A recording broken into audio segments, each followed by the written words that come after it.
Get to more details on that post fire. We know that more than 12,000 acres have burned so far. Containment is at 2%. It is going southeast, burning southeast toward Pyramid Lake. Right now, our Laurie Perez is on the fire lines. Laurie, can you hear us? And if you can, what can you tell us so far from your perspective?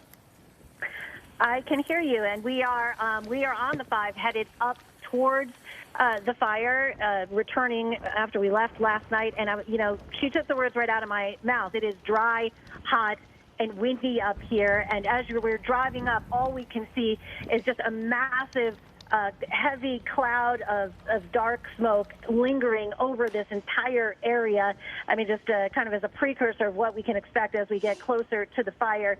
Again, as you said, more than 12,000 acres now, and that is it's almost 3 times as many acres as when we left last night. It was about 4,400 acres when we left at about 11:30 p.m. last night, now up to more than 12,000, just as an indication of how much this fire has grown, and not surprising at all, because when we left last night, it was very windy. It continues to be windy now. We can just see the trees and everything blowing up on the ground level here. I can only imagine what it's like up in the mountains of where this fire is centered. And it seems to be going parallel to the 5, west of the 5 freeway. We can see that is definitely where the line of massive smoke is lingering. So we are headed up there to try and connect with some of the people who have been under evacuation orders and evacuation warnings. Those warnings now extending much further south towards Pyramid Lake.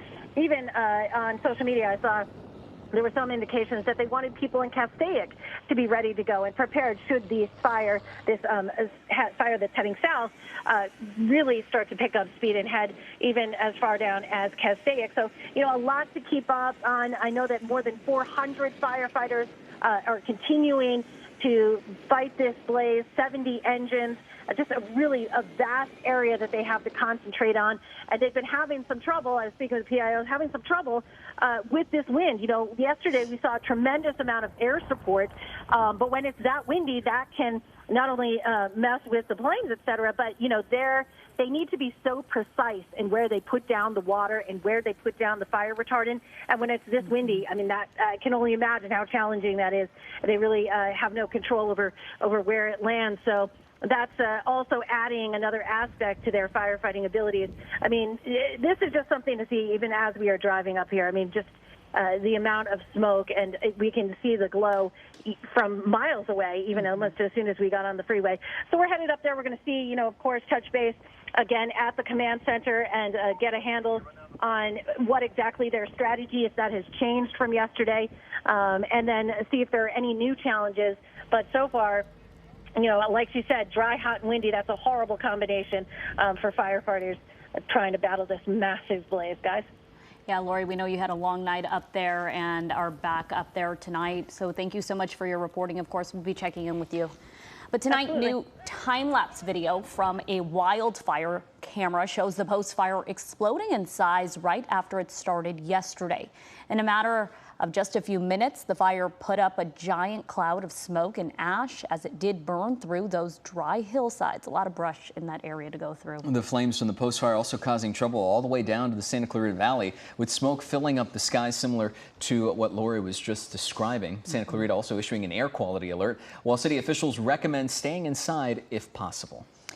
Yeah, KCAL News reporter Lauren Pozen is out there live with the very latest. Lauren, how are things looking? You could definitely see the smoky skies behind you.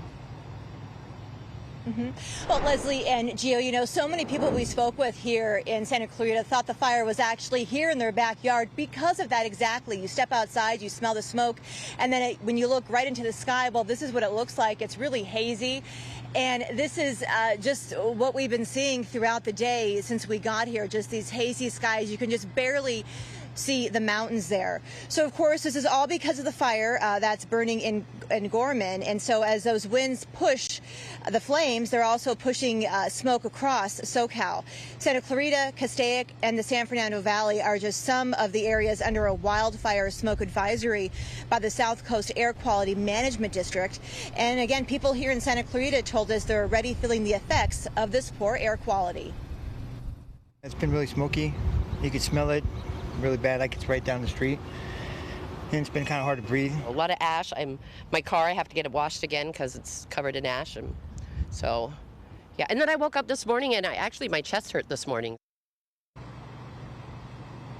So I talked to a doctor earlier today and I asked her, what are the symptoms we need to be looking for if, when we're outside and we're dealing with this bad air quality? And she told me it's coughing. If you start coughing, that's the first symptom.